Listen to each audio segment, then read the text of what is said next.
Do you feel safer now? Or do old wounds still echo sometimes? On the day I turned 34, I stood in my own living room, surrounded by people who knew me my whole life, and yet somehow I felt like a stranger in the middle of my own birthday. My mom had gone overboard with the decorations like she always did: a small mountain of pastel balloons, a grocery store cake with too much frosting, and a buffet table cluttered with finger food, all of it screaming effort, but none of it really about me. I was used to that by now. I smiled, I hugged people, I even laughed at Uncle Terry's recycled jokes, and I genuinely tried to be grateful. I told myself this time would be different. That maybe, just maybe, this birthday wouldn't end with me pretending I was fine while someone else became the main event. But I should have known better. Because when it comes to my sister Danielle, I've learned to expect it. She doesn't even have to try. Somehow, she always finds a way to turn whatever light I'm standing in so that it hits her instead. It happened right after we sang the birthday song. I had just finished cutting the cake and handing out slices when I noticed her standing up near the fireplace. She cleared her throat and did that little giggle she does when she wants all eyes on her, and sure enough, they turned. I watched her pull something out of her purse and hold it in the air like she was displaying an Oscar. It took me a second to process what it was. Then she smiled, looked right at me, and said, "Sorry, guess this outshines your cake." Everyone gasped and then laughed, and I just stood there with a plate of cake in my hand like a waitress who'd walked into the wrong party. It was a sonogram. She was pregnant. Again. And apparently, this was the perfect moment to let the whole family know. The room exploded. My mom squealed, my aunt burst into tears, and my dad stood up and clapped like she'd won a medal. I just stood there, trying to keep the corners of my mouth up because I knew someone, somewhere in that room, had a phone pointed at me, and I wasn't going to give them the pleasure of catching me break. But something inside me did break. Not because she was pregnant, I don't care about that. Not even because she announced it at my birthday party. It was how easily everyone went along with it. How they laughed, clapped, and shifted their excitement toward her like it was the most natural thing in the world. No one even looked at me, not really. It was like I'd been erased in real time, right in front of my own cake. I excused myself to the kitchen and stayed there longer than I needed to. I could hear them all from the other room, already talking about baby names and due dates and whether it might be a boy this time. The candles on the cake were still burning. I watched them from the doorway until the wax curled into little puddles on the frosting. Nobody noticed. Not even when I started doing the dishes. They just kept talking, laughing, celebrating something that had nothing to do with me, in a room filled with decorations that still had my name on them. And I realized something as I stood there scrubbing plates and swallowing the bitter taste in my throat: they weren't going to change. My family had made up their minds a long time ago. Danielle was the golden one, the one who gave them things to be proud of. Me? I was the audience. The one who clapped politely while the real show happened. I didn't say anything that night. I hugged everyone goodbye. I thanked them for coming. I even told Danielle congratulations. And when I walked her to the door and she kissed my cheek and said, "Sorry again, hope you don't mind," I smiled and said, "Of course not." But deep down, I made a promise to myself in that moment. One I had never made before. I wasn't going to fight her for attention. I wasn't going to beg them to see me. I wasn't even going to be mad about it. I was going to wait. Watch. And when the time came, I'd make sure the next party wasn't one they forgot. Not because I hijacked the moment, but because I built it so well, so undeniably, that no one could look away. The next morning, while Danielle was probably still riding the high of being everyone's favorite storyline, I started working on something that would change the entire conversation. Something she wouldn't see coming. Something that would flip the spotlight without me having to steal it. I didn't need to announce anything in front of a cake. I just needed to let the silence build. Because the thing about being invisible for long enough is, eventually, people stop watching you. And that's when they stop seeing the setup. That's when you move. And when I did, she wouldn't be ready. If you had asked anyone in our family, especially my mom, they would have told you that Danielle and I were always so close, like a model of sisterhood that should be envied or admired. The kind of sisters who borrow each other's clothes and cry during the same rom-coms and know every inside joke since childhood. But if you'd scratched beneath that surface, just a little, if you'd actually paid attention, you'd see it wasn't closeness. It was something else. Something more like a quiet war I never signed up for, where every one of my milestones became her runway. Where every piece of good news I tried to share turned into her setup for something better, louder, shinier. And the worst part? Everyone applauded her for it. Every single time. When I got promoted 2 years ago, I was nervous but excited. It was the first time I was leading a full team, and I had worked like hell to get there, putting in late nights, doing the kind of work no one sees, the kind that just makes things run smoother for everyone else. I told my parents during dinner at their place, just casually, without making a big production, and my dad smiled and said, "That's great, honey," right before asking Danielle if she'd thought of writing a children's book now that she was staying home with the kids. She had never written a single sentence of fiction in her life, but she lit up, talked for 30 minutes about an idea she just had on the spot, and by dessert, my promotion was a footnote. That was always how it went. She didn't need to plan. She didn't need to try. People just handed her the floor and pretended like it made sense. So no, the Sonogram ambush at my birthday wasn't a surprise. It was just the latest hit in a long album of moments where Danielle made me small and everyone clapped. But something was different this time. Maybe it was because I had actually planned something special for this birthday, something that mattered to me, something I hadn't even told the family about yet. Or maybe it was because I had spent the last 6 months building something that wasn't about anyone else, a consulting business I launched in secret, something that grew faster than I expected, something that finally made me feel like I wasn't just surviving at work but owning it. I was going to tell them. That night, after the cake, after the candles. I even had the branded folders printed with my new logo to hand out, like a little reveal moment just for them. But then Danielle did what Danielle always does, and suddenly I was just holding a knife in one hand and a cake server in the other, smiling through the ache in my chest while everyone celebrated her for creating life again. It would be easy to say I was jealous, but jealousy implies you want what someone else has. I didn't want a baby. I didn't want to be Danielle. I wanted to stop disappearing. I wanted my family to see me not just as the nice one, the quiet one, the one who helps set the table or picks up the slack or answers the phone when no one else does. I wanted to be seen for what I built, what I overcame, for the fact that while they were busy measuring worth in babies and birthdays and Pinterest-perfect announcements, I had built something from the ground up without asking for applause. But that night made it painfully clear they weren't going to notice unless I handed it to them in a way they couldn't ignore. That's when the idea started forming, not out of bitterness, not out of a need to humiliate her, but from this deep, sharp clarity that if I didn't do something differently, I'd spend the rest of my life being the background music to her headline. And I wasn't angry. That was the strange part. I felt calm. Like something had clicked into place. Like I had finally understood the rules of the game I had been forced to play since we were kids, and I realized I didn't have to play it the way they expected. I didn't need to yell, didn't need to fight, didn't need to crash her moments the way she crashed mine. I just had to make mine undeniable. The morning after the party, I woke up early, made coffee, opened my laptop, and pulled up the project timeline I had already built out weeks ago for the soft launch of my company. I moved every date up. I rebooked the venue I had tentatively held for a client seminar, only this time I changed the invitation. It wasn't going to be a soft launch anymore. It was going to be a family gathering.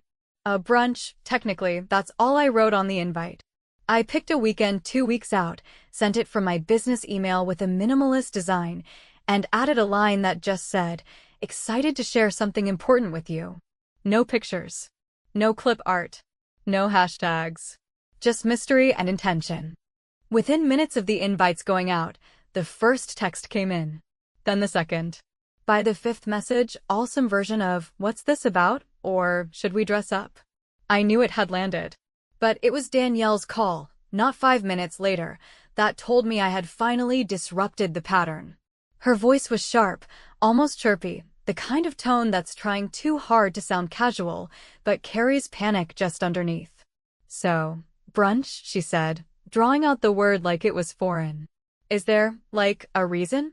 Or is it just brunch?" I told her the truth. It was a little announcement. Nothing dramatic. Nothing huge. Just something I'm excited about, I said, keeping my voice even, like I hadn't spent the past 24 hours building a strategic ambush designed not to humiliate her, but to finally wake everyone else up. She tried to laugh it off. Well, just let me know if I should bring anything. I mean, now that the family's already celebrating my news, it's probably going to be hard to follow that. And I smiled as I answered, you don't need to bring anything. Just show up. Because what was coming next wasn't going to need props or a sonogram or a moment stolen from someone else's event. It was going to be mine. And she wouldn't be ready for it. Not even close. In the days that followed the invitations, I didn't hear much from Danielle, but I didn't need to. The silence was loud enough to be telling. She wasn't the kind of person who took uncertainty lightly, and I had given her exactly that, a vague event, a cryptic line about something important, and just enough mystery to shift attention away from her sonogram spotlight without saying a single disrespectful word. And the best part? I hadn't lied. I hadn't sabotaged anything. I was simply giving my family a reason to be curious about me for once, and it was amazing how quickly curiosity turned into tension the moment they couldn't figure out what category to place me in. That was always the comfort zone. Danielle the mother, the nurturer, the golden girl who did things they understood. Me? I was too quiet, too self-sufficient, too hard to label. But now I had handed them a question with no easy answer. And that, I learned, is more powerful than any announcement. The truth was, I didn't fully know how I was going to present what I had built. The business itself was solid. I had clients. I had revenue. I even had a small team I'd on board to handle the workload, but I had never talked about it to my family because, in some part of my brain, I had always assumed they wouldn't understand it. Not that they were incapable, but that they simply weren't interested in that version of me. They liked when I played the role of the dependable one, the listener, the person who knew when to stay quiet so the room wouldn't get uncomfortable. But what they didn't realize was that while they were so focused on Danielle's next chapter, I had already been writing my own, and it didn't involve asking for anyone's permission to take up space. By the time the day of the brunch came around, I had turned my modest little event into something bigger, not flashy, not exaggerated, but professional, elegant, and purposeful. I booked a private room at the rooftop venue where one of my first big clients had hosted their annual retreat. I arranged for a catered breakfast spread, the kind that quietly impresses without feeling like it's trying too hard, and I had folders printed, one for each guest, with a summary of what my company actually did, the kinds of clients I worked with, and the partnerships I had built in just under a year. No bragging. Just facts. Just proof. I wasn't trying to one-up anyone. I was simply stepping into the spotlight I had been denied for so long and claiming it without apology. Danielle showed up exactly 13 minutes late, which wasn't a surprise to me but clearly annoyed our mom, who kept glancing at the door every 30 seconds like it physically pained her that her favorite wasn't present for the big reveal. When she finally walked in breezy and smug, like someone arriving to take credit for a group project, she gave me a quick once-over, smirked, and said, "Well, I guess this is fancy." I smiled and welcomed her like I would anyone else, offered her a seat, and pointed her toward the food. She hesitated. I could tell she expected something more chaotic, some awkward presentation, maybe a slideshow, or even just a nervous breakdown in the middle of a half-baked announcement, but what she got was order, clarity, and something far more threatening to her carefully curated image, respect from other people that had nothing to do with her. I waited until everyone had eaten, until the room felt warm and full and curious, and then I stood up, not with a dramatic flourish, not with a microphone, just with the kind of quiet confidence I had earned through every night I stayed up working while the rest of them thought I was just doing okay. I thanked them for coming, said I had something exciting to share, and then, with no theatrics, no sonograms, and no need to say more than necessary, I passed out the folders and said, "This is what I've been building. I haven't talked about it much, but I think it's time." And I watched as the room went silent, heads tilted, pages turned, and most importantly, expressions shifted from mild interest to something I hadn't seen directed at me in years, genuine pride. My dad was the first to speak. You built this? From scratch, he asked, flipping through the folder like he was trying to catch me in a mistake, but not in a cruel way, more like he was trying to believe what he was seeing. I nodded. Every client, every contract, every design, it's mine. And then, almost like a chain reaction, the question started. My aunt asked if I was hiring. My cousin asked if I could help with a nonprofit he was part of. Even my mom, who had started the morning more concerned with Danielle's morning sickness, looked at me like she was seeing someone new. Danielle stayed quiet. She didn't touch her food. She barely looked at the folder. And when someone finally asked her how far along she was, it felt like a footnote, an afterthought, not because she wasn't important, but because for the first time in my life, I was the main story. And the best part? I hadn't taken anything from her. I hadn't mocked her pregnancy. I hadn't sabotaged her announcement.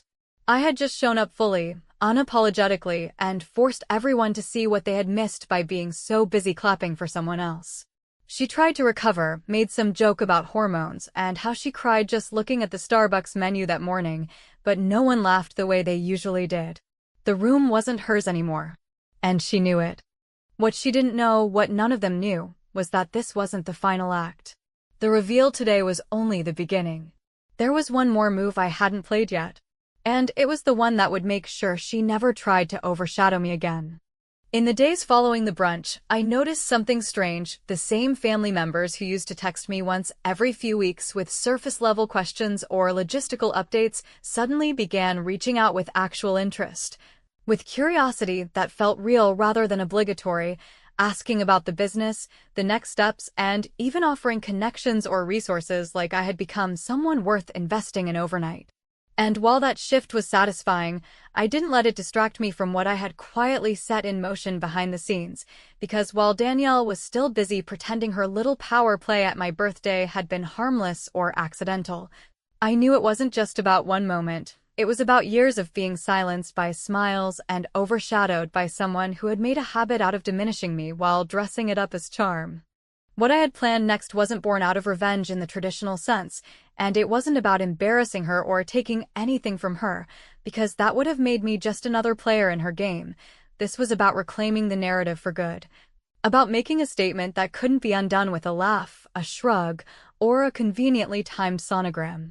So while she floated through her usual cycle, pregnancy posts on social media filled with carefully filtered ultrasound images and captions about miracles and rainbows after storms, I quietly started organizing something that would ensure my name, not hers, would be on everyone's lips by the end of the season. It started with the press.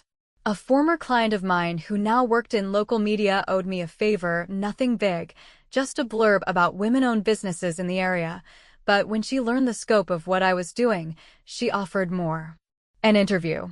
A feature. A professional photo shoot. I agreed, not because I wanted fame, but because I understood something Danielle never had to. When you've been made invisible for long enough, you don't whisper when it's finally your turn to speak, you speak loudly, clearly. And in places where everyone can hear you. The article was scheduled to run the second week of the following month, just in time for Women's Entrepreneurship Day, and I didn't tell anyone in the family. Not a word. I wanted the impact to hit clean, without preamble, without her scrambling to beat me to it with a baby gender reveal or some other spectacle. But of course, Danielle couldn't help herself.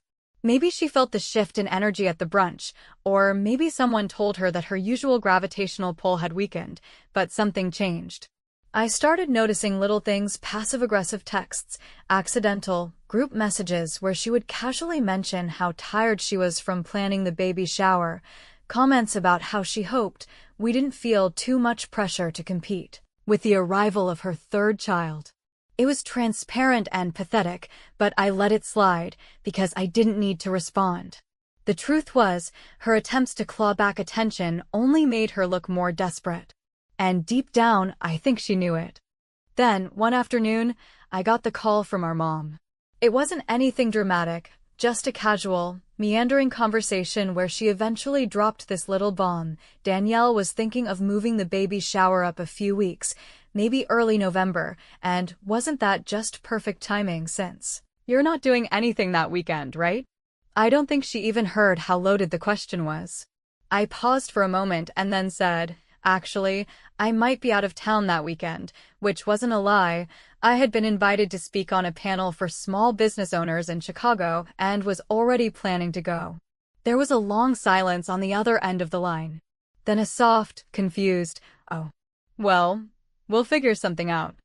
And figure it out they did, because 2 days later, Danielle posted a formal baby shower announcement online, floral invitations, soft pastel theme, and, of course, the now obligatory baby name tease. All set for the exact day my article was scheduled to be published. I stared at the screen, not even surprised. She didn't know what was coming, but she could sense it, and this was her panic response, to double down on the one thing she knew how to do: demand space, even if she had to steal it. But what she didn't realize was that while she was gathering balloons and baby bottles, I had just approved the final draft of an article that not only featured my face on the front page of the Sunday Lifestyle section, but also included a quote from a Fortune 500 client about how my consulting work had transformed their operations in under 6 months. The morning it dropped, I didn't say anything. I didn't repost it. I didn't send it around. I let the world find it naturally. And they did. Messages started pouring in, not just from acquaintances or clients, but from family friends, from people I hadn't spoken to in years, even from old teachers who still read the paper. My name, not Danielle's, not her unborn child's, not some generic gender reveal hashtag, was on the cover. Not because of timing, not because I was someone's daughter or sister or friend, but because of what I had built. On my own. Quietly. Powerfully. Around noon, Danielle called. I didn't answer. I let it go to voicemail. Then I listened to the message, her voice unusually high-pitched, laced with forced laughter as she said she just saw the paper and had no idea I'd been doing such big things, and wasn't that just so exciting and such a surprise. I didn't return the call. Not because I was angry, but because there was nothing left to say. For once, she had to sit in silence while everyone else turned to look at someone else. Me. And as I stood in my kitchen that evening, sipping coffee and scrolling through the dozens of messages and mentions piling up, I realized that I hadn't just outshone her moment, I had changed the script entirely. She was still trying to play a game of who gets the spotlight, while I had walked off the stage and built my own theater. And she hadn't even noticed. In the weeks that followed the article, the energy in the family shifted in ways that were subtle on the surface, but unmistakable if you were paying attention, and I was, not because I needed validation, but because after years of being overlooked, underestimated, and edited out of my own story, I had finally chosen to observe the room with the clarity of someone who no longer needed it to love her back. The calls from relatives that once began with, "Have you spoken to your sister?" now started with, "So tell me more about that company of yours," and while part of me might have once wished those conversations happened sooner, maybe years ago, maybe back when I was building things alone at my kitchen table while the world fawned over Danielle's baby announcements and Pinterest boards, I no longer felt the ache of waiting for it. Because it was happening now, and it was happening on my terms. Danielle, to her credit, did what she always did. She adjusted, she rebranded, she pivoted into a version of herself that tried to pretend she was supportive while still subtly trying to stay at the center of the story. She invited me to speak at her baby shower for a few minutes, casually dropping the idea during a group text as if it was some sort of thoughtful gift rather than a carefully disguised attempt to reassert control. The phrasing was laughable. "Just thought it might be sweet for you to say a few words, maybe about your journey," like I was a bridesmaid in a wedding she had already scripted. I didn't respond immediately, because I wanted to give her the illusion that she was still pulling the strings, even though we both knew the room she was trying to manage no longer belonged to her. What she hadn't anticipated, what no one had, was the fact that someone else in our extended family had read the article, passed it along to a friend. And that friend turned out to be a program director at a major tech conference scheduled to take place in New York the exact same weekend as the baby shower. When the email came through, friendly, enthusiastic, and filled with phrases like thought leadership and women in innovation, I didn't even hesitate. I accepted the speaking engagement before I told anyone in the family, because at this point, I had stopped seeking permission to be seen. When I finally told our mother, she sounded confused at first, not angry, just stunned, like she hadn't fully recalibrated to the idea that I was now the one being invited to headline events rather than help set up snack tables. "So, you're not coming to the shower?" she asked, in a tone so familiar it triggered years of muscle memory. The tone that said, quietly but firmly, that disappointing Danielle was worse than any other sin in the family. I paused, not because I didn't know what to say, but because I wanted to choose my words carefully. "No," I said, calmly. "I've supported every single one of her events. I've shown up, I've clapped, I've cleaned up. But this is mine. I'm not going to apologize for being invited into a space I earned." There was silence on the other end. Then a quiet, almost whispered, "I understand." And maybe she did. Or maybe she didn't. But for the first time in my life, it didn't matter. The morning of the conference, I walked onto a stage in front of hundreds of people who had never met Danielle, who didn't know my family history, who had no context for my years of invisibility. They only knew the story I told them, the lessons I'd learned, and the company I'd built from scratch. I spoke without notes. I answered questions with ease. I watched people take notes as I spoke. And in that moment, I felt something I hadn't even realized I'd been aching for all along. I felt chosen. Not tolerated. Not politely included. But chosen by people who didn't owe me anything, who weren't family-bound or guilt-tied, who simply respected what I brought into the room. Afterward, I turned my phone back on, and sure enough, the texts began rolling in. Photos from the baby shower, soft pink balloons, a cake that said, "Welcome, little one," a crowd of smiling faces I recognized. One photo, though, stood out: Danielle, alone for a moment near the gift table, her eyes cast downward at her phone. The caption underneath, sent by my cousin Anna, simply said, "She hasn't stopped checking your Instagram since your talk ended." I didn't reply. I didn't need to. Later that evening, long after the applause had faded and the conference hall had emptied out, I sat in my hotel room, staring out over the skyline, and I finally let the silence sink in. It wasn't empty. It wasn't lonely. It was full of something I hadn't felt in a very long time: peace. Not because I had beaten Danielle, not because I had stolen back a moment, but because I had finally created a life where I didn't have to compete. I wasn't playing her game anymore. I had written new rules. And even if she never understood that, even if she clung to the belief that the only way to be valued was to be celebrated louder, I knew something far more powerful. Real power doesn't need a spotlight. It just needs to be undeniable. She'll go on, I'm sure, another child, another milestone, another carefully staged photo. And maybe the family will still flock to her stories, still orbit around her as if she's the gravitational center of all things warm and exciting.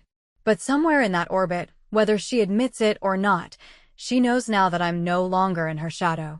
I'm not clapping from the sidelines. I'm not scrubbing plates while she opens gifts. I'm not the extra in her film. I'm the one who left the set and made her realize the camera was never hers to begin with.